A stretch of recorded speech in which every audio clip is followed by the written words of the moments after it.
Sky News has been gathering first-hand testimony revealing the scale of atrocities that's being carried out in the war in the Ethiopian region of Tigray. After 4 months of conflict, thousands of people are reported dead and hundreds of thousands of others have been forced from their homes. Well, the government's published its new foreign policy objectives with a promise to increase spending on foreign aid, but only when the economic situation allows. Sky's Mark Austin spoke to former Minister for International Development, Rory Steward, about the situation in Ethiopia. In many ways, Ethiopia has had a very successful 20 or 30 years. Many people will remember terrible famines in the 1980s, but Ethiopia really turned a corner. And by the end of last year, its economy had been doing well. It was one of the great development success stories in Africa. And indeed, the leader of the country had just been awarded a Nobel Peace Prize. So it's been a particular shock, along with what's happened in Myanmar, this sudden turn very much for the worse in Ethiopia. Now, that the Ethiopian government denies it, but what do you think the international community could be doing about it? Well, firstly, Ethiopia is a very, very major recipient of international aid. So until the recent announcements on the UK DFID budget, we were giving hundreds of millions of pounds a year to Ethiopia. It was one of our key partners in Africa. So that's one lever that we have. It's the place where the African Union is based. United States, Russia, even China have very significant presence in Ethiopia. So all of that can be brought to bear, but it is a very miserable situation, and it's reawakening the ethnic conflict that led to that famine in the early 1980s. That famine didn't come out of nowhere. It came out of political conflict, as most famines do. And that brings us to this review that is being launched today. And just we'll start with development or a development strategy. There wasn't much on development, to be fair, but there is this pledge to reverse the cuts in foreign aid, quotes, when the fiscal situation allows. Is that enough? No, it's definitely not enough. I mean, governments will be able to say the fiscal situation doesn't allow for as long as they like. Realistically, this cut has been devastating for many of the most fragile countries in the world. Ethiopia is just one example. Very significant cuts in Ethiopia, but the same would be true in Syria, in Yemen. And it's particularly difficult if Britain wants to play a major role in the United Nations, if we see ourselves as having relevance in the Middle East and Africa. That money was important, and it's been cut very, very hard. And can you imagine the fiscal situation improving given the amounts spent in the last year or so on COVID? Well, this fiscal argument isn't very easy to believe because, of course, the government is spending an enormous amount of money on many, many different things, including a lot more money on defence. So when it says there isn't any money for international development, what they mean is that they have other priorities. Perfectly understandable, but they should be honest about that rather than saying the problem is that overall there isn't enough money. They're in fact increasing expenditure. This is a security review. You think, there is a direct link between development and aid and security?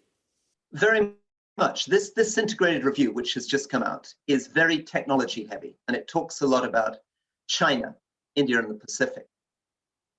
What isn't made clear in that review is that they are taking the emphasis very much away from our traditional allies in places like Africa and the Middle East. And in fact, in many ways, the emphasis is going away from the army towards high technology, cyber, and new technologies. It's in many ways an industrial strategy. It's about leveling up. It's about creating jobs in the north and the east and in Scotland.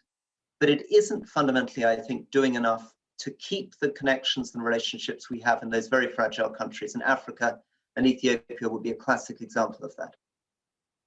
Right, and just on China, I mean, it's an attempt clearly at some sort of balance. Can you have a balanced relationship with a country that the US says is committing genocide? We've seen trampling over the laws of Hong Kong and is also a massive cyber threat. Can you have a balanced relationship with a country like that? Well, it's very, very difficult. I mean, this integrated review seems to be talking about being able to balance China. It's important to understand that 15 years ago, the British economy was larger than the Chinese economy. Today, China's economy is 7 times larger than ours. Within 20 years, the Chinese economy, could well be 20 times larger than ours, right? It would have the same relationship to the British economy that we have to much poorer countries around the world. So the beginning of a review needs to be realism about what Britain is doing. And my instinct would be that we would be better concentrating in terms of security on our immediate region, on the Middle East, Africa. That's where the terrorist threats tend to come from. That's where migration comes from. That's where the poverty is, rather than really believing that we're going to be able to do much to shape the future of China. Well, so are you saying we won't be able to afford to stand up to China? Is that what you're saying, really? Well, I'm afraid the truth of the matter is the Chinese economy grows every year by the size of the British economy now. Within 20 years, China may be 40% of the entire global economy, when Britain will be about 1.5%. So these are just different ways of saying Britain is a upper middle power. It's like France or Germany, and we should be thinking about ourselves in those terms. The problem with this review is it seems to be pitching us more as though we were a kind of mini United States, rather than looking for a niche. Britain is a country that should specialize, should find a niche, and I think that should be in the Middle East and Africa. I think we're stretching too far if we really try to create a review that's about confronting China. And I mean, just finally on the issue of those nuclear warheads you were talking about, 40% increase, 180 to 260, I think it is. What do you make of that? Because it could be at the expense of conventional forces, couldn't it? Yeah, I think, again, it's a mistake. Fundamentally, that is an industrial strategy. The reason that's happening is the government wants to develop manufacturing capacity. That's fine. But if you look at it purely from a practical point of view of UK security, that is not a necessary thing to do.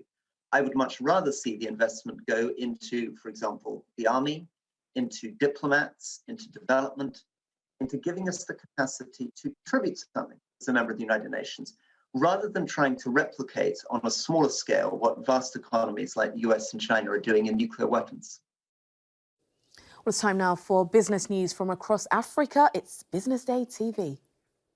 Good morning. I'm Alicia Seckham.